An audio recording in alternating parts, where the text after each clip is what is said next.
इस वीडियो को बनाने के पीछे एक कारण है। जब घटना को पढ़ा, अनुभव किया तो मेरे आंख में आंसू आ गया। चूंकि मैं लॉ के प्रोफेसर हूँ, ऐसा दर्दनाक घटना न तो कभी देखा है न कभी सुना है। वो भी पूरे पुलिस थाना के 9 अधिकारी कर्मचारी, वो भी पुलिस अधिकारी, कांस्टेबल, हेड कांस्टेबल, हवलदार, सब मिलकर, याद रखिएगा, सब मिलकर हैं, एक पिता और पुत्र को दर्दनाक मौत दे दिया। और मद्रास हाई कोर्ट ने स्वयं संज्ञान लेकर जो है इस केस को आगे चलाया और मद्रास हाई कोर्ट ने पूरे थाने को मृत्यु दंड की सजा सुना दिया। याद रखिएगा, मद्रास हाई कोर्ट ने ऐसा क्यों किया? मद्रास हाई कोर्ट स्वयं संज्ञान में क्यों लिया? जब सारे पुलिस थाने के अधिकारी और कर्मचारी जब षड्यंत्र का भाग बन जाए तो दर्दनाक पिता, ठीक है, और खुद के मौत का बयान न तो माँ, पत्नी, न भाई, न बहन, न कोई रिश्तेदार किसी थाने में जाकर शिकायत कर सकते थे। और वो भी जब मद्रास हाई कोर्ट ने इन 9, ठीक है, पुलिस अधिकारी, कांस्टेबल, हेड कांस्टेबल को मृत्यु दंड का सजा सुना रहा था, तब याद रखिएगा, ये सारे पुलिस अधिकारी और कर्मचारी के दांत, ठीक है, 32 दांतों वाली खौफनाक हंसी, मौत की सजा का कोई डर नहीं। देश के इतिहास में पहली बार 9 पुलिसकर्मियों को एक साथ फांसी की सजा दी गई। एक साथ, यानी कि पुलिस थाने में जितने भी पदस्थ अधिकारी कर्मचारी थे, सभी पुलिस वालों को मौत की सजा सुना दी। और देखिए रवैया, चेहरे पर खौफ नहीं, पछतावा नहीं, बेशर्मी की हंसी है। मैं इस वीडियो को क्राइम टॉक से लिया हूँ, इस वीडियो को आपको दिखाने के लिए। कोर्ट से फटकार और मौत की सजा के बावजूद ये खाकी वर्दी वाले क्यों हंस रहे हैं? उन्होंने उस रात लॉकअप में ऐसा क्या किया था? इन्हें पता है कि कोर्ट के साथ कैसे खिलवाड़ करना है। इन्हें लगता है कि इनका कोई कुछ बिगाड़ नहीं सकता। ठीक है, अब हम अपील में जाएंगे, सुप्रीम कोर्ट जाएंगे और कहीं ना कहीं हम बच निकलेंगे। दोस्तों, हम आपको फैक्ट बता रहे हैं। ठीक है, कोविड-19 सबको याद है। ठीक है, 18 जून 2020 रात 8:30 बजे गश्त कर रहे पुलिसकर्मी ने भीड़ देखकर धमकी दी, 5 मिनट में जगह खाली नहीं मिली तो चमड़ी उधेड़ कर रख दूंगा।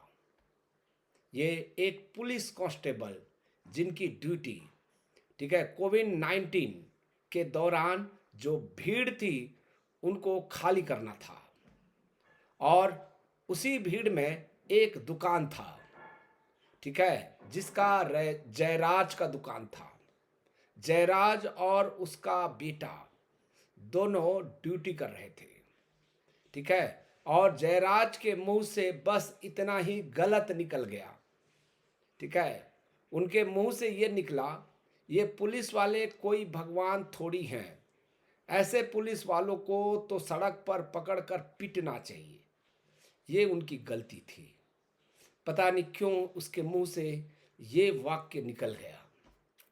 फिर जो पुलिस कांस्टेबल का ड्यूटी लगा हुआ था, जो खाली करवा रहा था, वो इस सेंटेंस को सुन लिया। यह बात पुलिसकर्मी के कानों तक पहुंच गया और थाने में जाकर थाना प्रभारी और उनके पदस्थ कांस्टेबल, हेड कांस्टेबल को बता दिया। ठीक है, तो देखिए 19 जून को सुबह पुलिस ने आकर पूछताछ की। मजदूरों ने मजाक में ही जयराज का नाम बता दिया। पुलिस ने जयराज को सबक सिखाने की योजना बनाई। कितनी दर्दनाक है, सुनते जाइए आप लोग जो है। ठीक है। 19 जून यानी कि अगले दिन रात 9:42 पुलिस के दावों के विपरीत, ठीक है, एसआई बालाकृष्णन अपनी टीम के साथ में जयराज की दुकान पर पहुंचे। जयराज को जबरन उठाया गया और पुलिस जीप में डाल दिया। बेटा, पिता को ले जाते देख बेटा बेनिक्स घबराया। वह पैदल नहीं भाग सकता था, इसलिए उसने एक साथी की बाइक ली और पुलिस जीप के पीछे पीछे थाने तक गया। बेनिक्स ने पूछा, मेरे पिता निर्दोष हैं, उनका कसूर क्या है? जवाब में पुलिस ने कहा, तू हमें सिखाएगा, और दोनों को लॉकअप में धकेल दिया। सुनते जाइएगा, अभी बहुत ही रोमांचक है, आंख में आंसू आ जाएगा। ठीक है। थाने का दरवाजा बंद कर दिया गया, वो भी रात 12:30 1:30 ठीक है। बाहर परिवार वाले मिन्नतें कर रहे थे। जयराज के कपड़े उतारे गए, उन्हें केवल अंडरवियर में लकड़ी की मेज पर आधा लिटाया गया। बड़े अधिकारियों के निर्देश पर 2 कांस्टेबलों ने हाथ पकड़े, 2 ने पैर पकड़े और उन्हें डंडों से इतनी बेरहमी से पीटा गया कि पुलिस वाले खुद पसीने से तरबतर हो गए। ठीक है। बेनिक्स पिता के लिए गिड़गिड़ाया। ठीक है। उन्होंने गुहार लगाई, सर छोड़ दीजिए, मेरे पिता को डायबिटीज है, मेरे पिता बीपी के पेशेंट है, उनकी उम्र 60 से ज़्यादा है, बुजुर्ग हो गया है। लेकिन पुलिस वाले के अहंकार, ठीक है, को चुनौती देने की सजा। ठीक है। बेनिक्स को भी निवस्त्र कर उसी मेज पर लिटाया गया। बर्बरता की सभी सीमाएं पार करते हुए पुलिस ने एक रबर लगे प्लास्टिक के डंडे को बेनिक्स के प्राइवेट पार्ट है रेक्टम में डाल दिया गया। रेक्टम में डाल दिया गया। ठीक है। ब्लीडिंग इतनी भयानक थी कि थाने के गेट, दीवारों और फर्श पर खून के छींटे बिखर गए। पिता और पुत्र दोनों खून से लथपथ हो गए। पुलिस वाले किसी को इतनी बेरहमी से मार रहे थे, सोचिए उन पर खुद कितना खून लगा होगा। रुक जाइए, अभी आंख में आंसू आना प्रारंभ हो चुका है। मेरे आंख में आंसू सच में आ चुका है। बोलते बोलते भी मैं रुवासी हो गया हूँ, यानी कि रोने लगा हूँ। ठीक है। इतना इतना बर्बरता खत्म नहीं हुआ। देखिए यहाँ पर जो है सबूत मिटाने की साजिश की गई, अपना ही खून साफ करने की फरमान दिया गया। खून से लथपथ दर दर से कहारते जयराज और बेनिक्स से कहा गया, तुम लोग की वजह से जो खून गिरा है उसे मिटाओ। लाचार पिता ने अपनी लुंगी से और बेटे ने अपनी शर्ट से घुटनों के बल बैठकर अपना ही खून पोंछा। अगली सुबह अगले दिन एक सफाई कर्मी को बुलाया गया। लॉकअप का हर एक दरवाजा, दीवार साफ होनी चाहिए, यह चेतावनी दिया गया। खून की एक भी छींट नहीं दिखनी चाहिए। अब देखिए, यह केवल 10 पुलिस कर्मियों का अपराध नहीं था, यह उस पूरी व्यवस्था की नाकामी थी जिसे आम आदमी की जान बचानी थी। पुलिस बर्बरता, यातना और खुर छिपाने के लिए परिवार से रंग बिरंगी धोती मंगवाया गया। यहां देखिए, डॉक्टर गंभीर चोटों और ब्लीडिंग के बावजूद झूठा मेडिकल सर्टिफिकेट बनाया गया। मजिस्ट्रेट बिना जांचे बालकनी से ही रिमांड के आदेश दे दिया। ठीक है। यहां पर रंग बिरंगी धोती की मांग की गई। पुलिस ने परिवार को चेतावनी दी कि वे सफेद धोती ना लाए। उन्हें पता था कि ब्लीडिंग इतनी ज्यादा है कि सफेद कपड़ों में खून तुरंत दिख जाएगा। अस्पताल में बेनिक्स को जितनी बार धोती पहनाई जाती, वह खून से सन जाता। डॉक्टर की सेटिंग देखिए। ठीक है। पुलिस ने डॉक्टर को कहानी समझाई। डॉक्टर ने बिना विरोध किए झूठा सर्टिफिकेट बना दिया, फिट टू रिमांड। शरीर पर कोई चोट नहीं, कोई बीमारी नहीं। अब देखिएगा, कोविड के कारण मजिस्ट्रेट अदालत के बजाय अपने घर फर्स्ट फ्लोर से सुनवाई कर रहे थे। मजिस्ट्रेट अपनी बालकनी पर खड़े थे। नीचे जयराज और बैनिक्स लंगड़ा रहे थे, जीप से ठीक से उतर नहीं पा रहे थे। मजिस्ट्रेट ने सिर्फ नाम और थाना पूछा। बंदियों की शारीरिक स्थिति की जांच किए बिना ही पुलिस कस्टडी का आदेश दे दिया।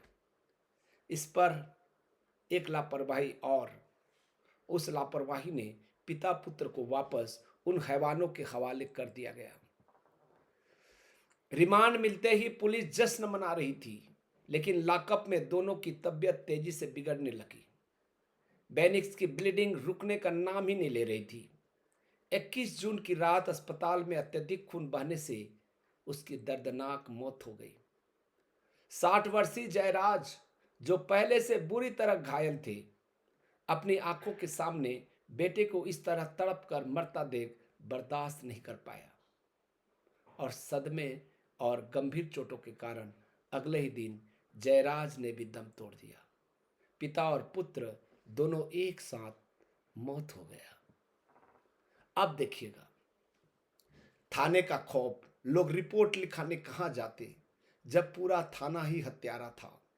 इलाके में कर्फ्यू जैसा हालत बन गए तो मद्रास हाईकोर्ट ने स्वयं संज्ञान में लिया। मामले की गंभीरता देख खुद दखल दिया। जज के सामने एसएचओ ने कहा, स्टोरेज फुल होने के कारण 19 और 20 जून की सीसीटीवी रिकॉर्डिंग नहीं है। कोर्ट का कड़ा प्रहार दिया गया। अदालत ने झूठ पकड़ लिया। पूरे थाने को सस्पेंड किया गया। इलाके के डीएम को थाने का इंचार्ज बनाया गया और केस तुरंत सीबीआई को सौंप दिया गया। ठीक है, एक महिला कांस्टेबल की गवाही। खाके की तिलिस्म टूटा। उसी थाने में तैनात एक निडर महिला कांस्टेबल कोर्ट के सामने आई।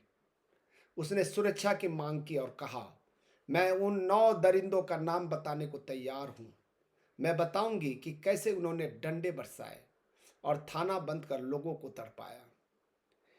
इस एक गवाही ने तमिलनाडु पुलिस की मनगढ़ंत कहानी के पत्तों के महल को ढहा दिया।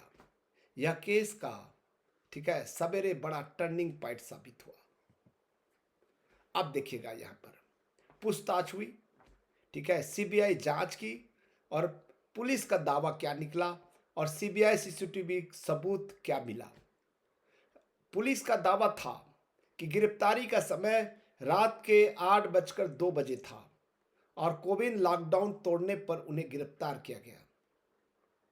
जब सीबीआई सीसीटीवी देखा, रात 9:42 हुआ था। पुलिस ने साजिश के तहत थाने की घड़ी 1 घंटा 40 मिनट आगे कर दी थी।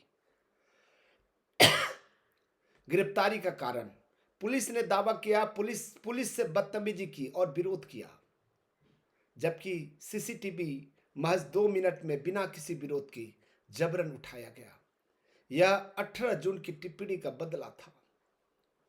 135 गवाह पुलिस को बदनाम करने की साजिश रच रहे हैं, ऐसा पुलिस का दावा था और 52 चश्मदीदों की अदालत ने गवाही ने पुलिस की बर्बरता की पुष्टि की।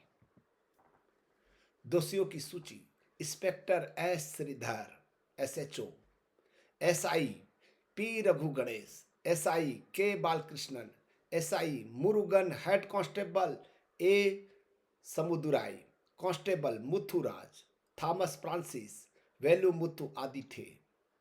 ठीक है दोस्तों, मद्रास हाईकोर्ट के कड़े रुख के बाद 2026 तक आते आते इन 9 पुलिसकर्मियों को फांसी की सजा सुनाई गई। निचली अदालत से मौत की सजा पाने के बावजूद ये मुस्कुरा रहे हैं, क्योंकि इन्हें कानूनी दावपेच और लेट लतीफी का पूरा भरोसा है। यह केस सिर्फ एक घटना नहीं है, बल्कि एक चेतावनी है। जब रक्षक खुद को भगवान मान ले तो आम आदमी की कोई औकात नहीं रह जाती। चेहरों को याद रखें। दोस्तों, इस कहानी को सुनने के बाद में आप क्या महसूस किए, जरूर कमेंट्स में लिख कर दीजिएगा। Thank you, thank you, thank you.